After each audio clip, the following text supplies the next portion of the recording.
আমি পূর্বেই বলেছি এই প্রজেক্টটি তৈরি করার জন্য দুইটা পিএসপি ফাইল ব্যবহার করা হয়েছে এবং ডাটাবেজে একটি টেবিল তৈরি করা হয়েছে। আমি সার্চ রিজাল্ট ডট পিএসপি নামে যে ফাইলটি রয়েছে এটা সম্বন্ধে আলোচনা করেছি। এখানে মূলত একটা ফর্ম রয়েছে এবং ফর্ম অ্যাকশনে ভিউ রিজাল্ট ডট পিএসপি নামে যে ফাইলটি রয়েছে সেই ফাইলটিকে কল করা হয়েছে। পিএসপির কোডগুলো মূলত ভিউ রিজাল্ট ডট পিএসপি নামে যে ফাইলটি রয়েছে এই ফাইলের মধ্যেই দেওয়া হয়েছে।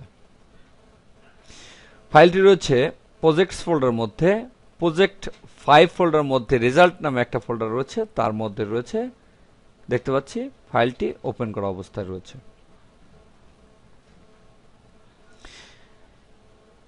ডিজাইনে গেলে এর ইন্টারফেসটা দেখা যাবে। এখানে প্রথমে আমি একটা টেবিল নিয়েছি এবং এখানে লিখেছি ইউর রেজাল্ট ইজ, তারপরে আর একটা টেবিল নিয়েছি যেখানে মোট 7টা রো রয়েছে। এখানে লেবেলগুলো লেখা থাকবে, এখানে ক্লোন এবং এখানে রেজাল্টগুলো শো করবে। এখান দিয়ে পিএসপির কোডগুলো লেখা রয়েছে, দেখতে পাচ্ছি এখানে পিএসপি সিম্বলে এগুলো বোঝাচ্ছে। এবং নিচে সার্চ এগেইন এই নামে একটা লিঙ্ক তৈরি করা হয়েছে। একটা সার্চ করার পরে যখন এই সার্চ এগেইন এই লিঙ্কে ক্লিক করা হবে তখন সার্চ রিজাল্ট ডট পিএসপি নামে যে ফাইলটি রয়েছে সেই ফাইলটিতে চলে যাবে। দেখতে পাচ্ছি এর লিঙ্ক রয়েছে সার্চ রিজাল্ট ডট পিএসপি নামে যে ফাইলটি, সেখানে লিঙ্কটা রয়েছে। তাহলে কোডগুলো দেখা যাক। প্রথমেই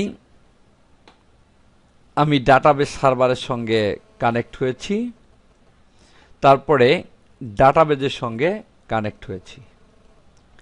এবার আমি যে 3টা ফিল্ড নিয়েছি দেখতে পাচ্ছি এখানে 3টা ফিল্ড নেওয়া হয়েছে। প্রথম ফিল্ডে রয়েছে ব্যাচ নং।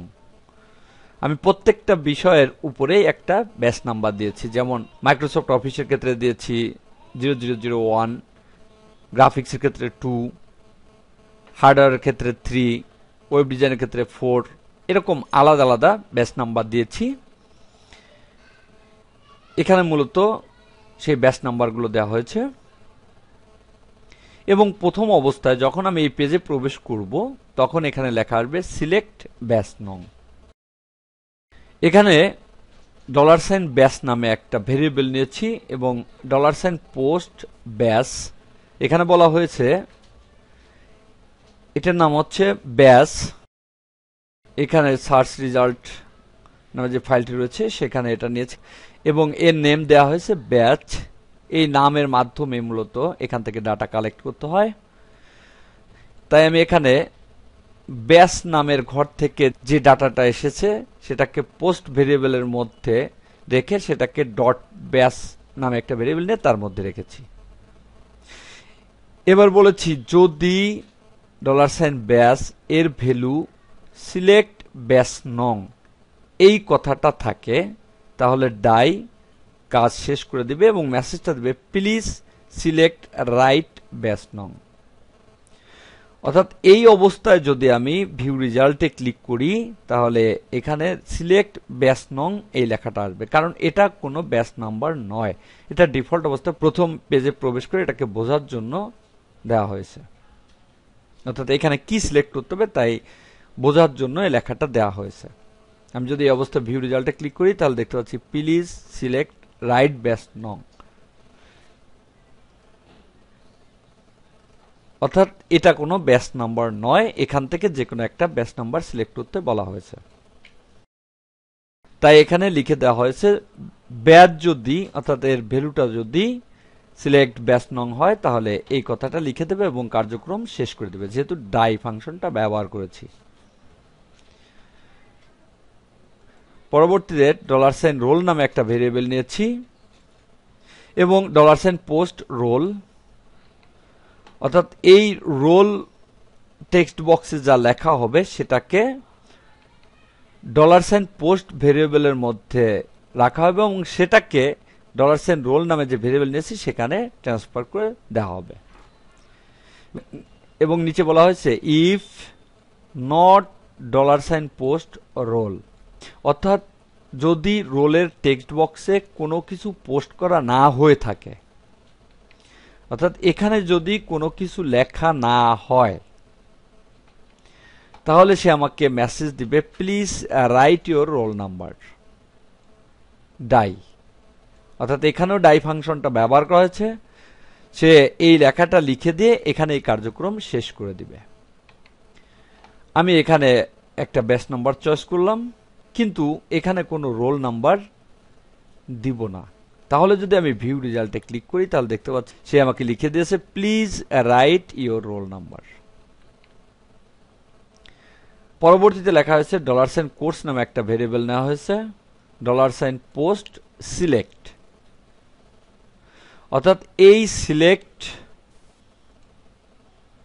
দেখতে পাচ্ছি এর নাম হচ্ছে সিলেক্ট, এই সিলেক্ট কম্বো বক্স থেকে যদি চুজ কোর্স নেম এই কথাটা সিলেক্ট করা হয়, দেখতে পাচ্ছি এখানে চুজ কোর্স নেম যদি এই অবস্থায় থাকে, আমি রোল নাম্বার দিলাম এখানে, কিন্তু এখানে কোনো কিছুই সিলেক্ট করলাম না, তাহলে ভিউ রেজাল্টে দিলে সে আমাকে বলবে please select right course name. অর্থাৎ যখন এখানে এই লেখাটা থাকবে তখন আমাকে এই মেসেজটা দিবে। এই জন্য আমি লিখেছি ইফ $সাইন কোর্স, যদি কোর্সের মধ্যে অর্থাৎ এই ভেরিয়েবলের মধ্যে আসে চুজ কোর্স নেম, তাহলে ডাই কার্যক্রম শেষ করে দেবে এবং আমাকে মেসেজ দিবে please select right course name. অর্থাৎ এখান থেকে একটা ব্যাচ নম্বর আমাকে অবশ্যই সিলেক্ট করতে হবে। যদি এই লেখাটা থাকে তাহলে রেজাল্ট দিবে না।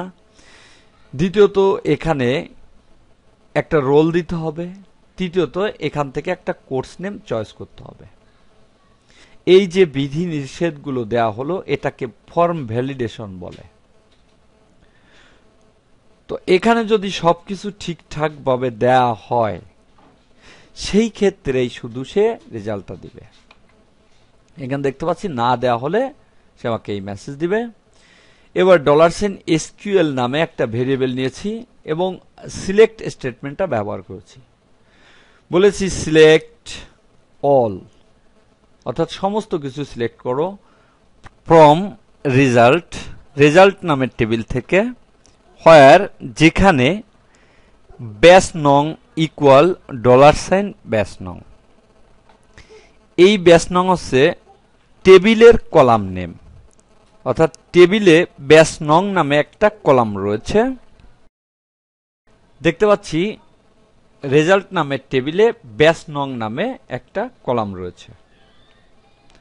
এখানে বলা হয়েছে ব্যাচ নাম্বার কলামে equal $sign batch, $sign batch নামে যে ভেরিয়েবলটা রয়েছে তার মধ্যে যে ভ্যালুটা রয়েছে সেটা যদি থাকে, এখানে আমি $সাইন ব্যাচ নামে একটা ভেরিয়েবল নিয়েছিলাম যার মধ্যে রেখেছিলাম এখানে যেটা পোস্ট করা হবে, অর্থাৎ এখান থেকে যেটা চয়েস করা হবে সেটা এই ব্যাচ নামে ভেরিয়েবলের মধ্যে থাকবে এবং এটাকে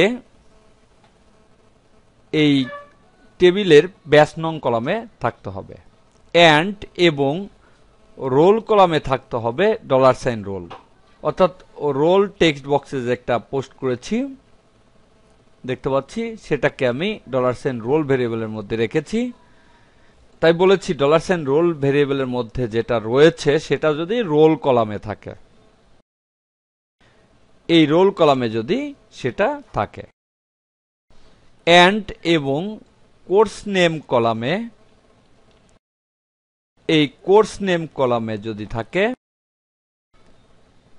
$সাইন কোর্স নামে যে ভেরিয়েবলটা নিয়েছি $সাইন কোর্স, যার মধ্যে রেখেছি সিলেক্ট যে কম্বো বক্সটা নিয়েছিলাম, দেখতে পাচ্ছি নাম সিলেক্ট, এর মধ্যে থেকে যেটা চয়েস করব সেটা যদি এখানে থাকে, অর্থাৎ এখানে তিনটাই থাকতে হবে। ব্যাচ নং যেটা চয়েস করব সেটা টেবিলে থাকতে হবে, রোল নাম্বার যেটা চয়েস করব সেটাও টেবিলে থাকতে হবে এবং কোর্স নেম যেটা চয়েস করব সেটাও যদি টেবিলে থাকে।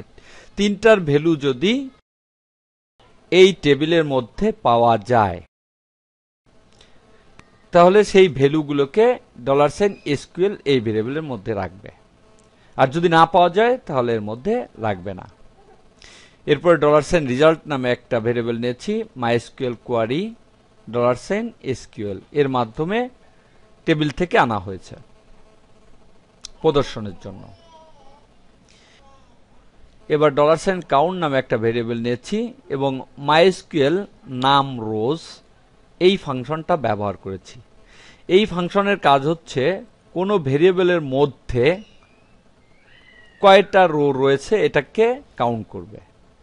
আমি বলেছি $result নামে যে ভেরিয়েবলটা রয়েছে তার মধ্যে যে কয়টা রো রয়েছে সে কয়টাকে কাউন্ট করে সেই সংখ্যাটাকে $count এর মধ্যে রাখতে। তারপরে একটা কন্ডিশন দিয়েছি, যদি $count এর মধ্যে সমান সমান 0 অর্থাৎ কোনো রো না থাকে, যদি এই শর্তগুলো সবগুলো যদি না মানে তাহলে এখানে $SQL এর মধ্যে ভ্যালু হবে 0, কোনো কিছুই পায়নি। এবং এটাকে কাউন্ট করে এই $count ভেরিয়েবলের মধ্যে রাখা হয়েছে। তাই বলা হয়েছে যদি $countটা 0 হয় তাহলে আমাকে মেসেজ দেবে রং ইনফরমেশন।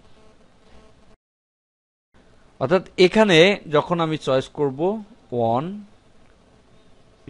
অর্থাৎ 1 ব্যাচ নং হচ্ছে অফিস এক্সিকিউটিভ কোর্স এবং এখানে অবশ্যই 1001 হতে হবে, কারণ এর রোলটা হবে 1001, 2, 3, 4, 5 এভাবে। এবং এখানে অফিস এক্সিকিউটিভ যদি আমি তিনটাকেই চয়েস করে দেই সঠিকভাবে তাহলে এই রেজাল্টটা সে আমাকে দিবে। দেখতে পাচ্ছি রেজাল্টটা আমাকে দিয়েছে। কিন্তু যদি এর কোনোটা বাদ থাকে, এখানে আমি দেই BBM, এখানে দিয়ে দেই 2003 এবং কোর্স নেম দেই গ্রাফিক্স, তাহলে দেখতে পাচ্ছি এটা হচ্ছে 1 ব্যাচ নং 1 কখনো 2003 হবে না, এটা 1003 হবে। আমি এখানে একটা ভুল দিয়েছি। এবার ভিউ রেজাল্ট দেই, দেখতে পাচ্ছি রং ইনফরমেশন আমাকে একটা মেসেজ দিয়েছে। এটাই আমি এখানে লিখেছি। এবার হোয়াইল লুপটা ব্যবহার করেছি, $rows অর্থাৎ $rows নামে একটা ভেরিয়েবল নিয়েছি, MySQL ফেস অ্যারে এই ফাংশনটা ব্যবহার করেছি। এই ফাংশনের কাজ হচ্ছে এই ভেরিয়েবলের মধ্যে যে তথ্যগুলো রয়েছে সেটাকে রো অনুযায়ী সাজাবে, অর্থাৎ $result ভেরিয়েবলের মধ্যে যে ভ্যালুগুলো রয়েছে সেটাকে রো অনুযায়ী সাজাবে। এটা হচ্ছে যদি কাউন্টের মান 0 না হয়, অর্থাৎ যদি কাউকে পাওয়া যায় সেক্ষেত্রে এই কাজটা করবে। এবং এখানে একটা টেবিল তৈরি করতে বলেছি এবং বিভিন্ন রোতে বিভিন্ন তথ্য আমি দেখাইতে বলেছি। এর কারণেই যখন এখানে তথ্যগুলো সঠিক হচ্ছে আমি এখানে 0001 দিলাম এবং 1003 দিয়ে দেই, এখান থেকে অফিস চয়েস করি। আমি বলছিলাম ব্যাচ নং 1 এটা সবসময়ের জন্য অফিস হবে এবং রোলটা সবসময়ের জন্য 1000 থেকে শুরু হবে। এক্ষেত্রে তিনটাই দেখতে পাচ্ছি ঠিক রয়েছে। ভিউ রেজাল্টে ক্লিক করলে তথ্যগুলো আমাকে দেখিয়েছে এবং একটা টেবিল তৈরি করে তার মধ্যে বিভিন্ন রো তৈরি করে সেখানে তথ্যগুলো দেখিয়েছে। এই কাজগুলো আমি মূলত এখানে হোয়াইল লুপটা ব্যবহার করেছি এবং এখানে টেবিল তৈরি করে সেখানে তথ্যগুলো আমি বিভিন্ন রোতে দেখাইতে বলেছি। আমি এখানে জাতীয় বিশ্ববিদ্যালয়ের যে পেজটা দেখিয়েছিলাম এখানেও একটা রোল নাম্বার দেওয়া হয়েছিল, এখান থেকে এয়ার চয়েস করে দিয়ে সার্চ রেজাল্টে ক্লিক করলে রেজাল্টটা দিয়েছে। দেখতে পাচ্ছি রেজাল্টটা দিয়েছে এবং এখানে যদি আমি ভুল রোল নাম্বার দেই সার্চ রেজাল্ট,